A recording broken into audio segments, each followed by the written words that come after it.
Naging tourist attraction ngayon ang The Portal sa BGC at kanya-kanyang paandar ang mga Pinoy. Merong nag-afam hunting at merong nakipagbato-bato pic sa mga nasa abroad.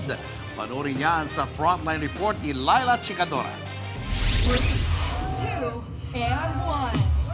Ladies and gentlemen, the BGC Portal. The live window to the world has opened.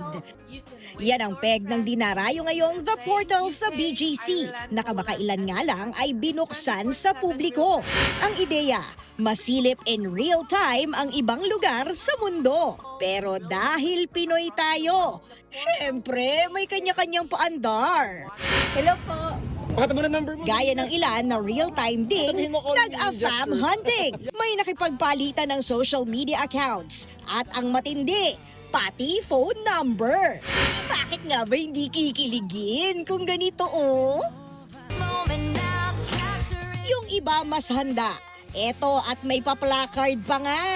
Bukod sa kaway-kaway, may kanya-kanya ring trip ang mga nasa portal. May nagpakitang gilas sa pagsayaw. May bagong kasal na sweet na sweet. Pati na, online tagay. Kampay! Pero itong isang to, ang may hawak ng trono sa pinakakakaibang trip so far. Pagkatapos kasi niyang kumaway, sabay pakita ng kanyang behind. At dahil nga global citizen tayong mga Pinoy, hanggang sa portal syempre may Pinoy tayong makikita. Aliw, di ba? Every 3 minutes nagpapalit ang view sa portal. At kada palit, may chance ka ng mag-hi at kumaway sa mga nasa Lithuania, Poland, Ireland, USA at United Kingdom.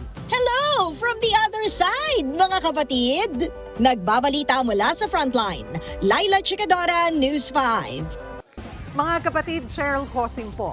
Maging maalam at may pakialam sa mga napapanahong issue at headlines. Mag-follow at mag-subscribe na sa social media pages ng News 5.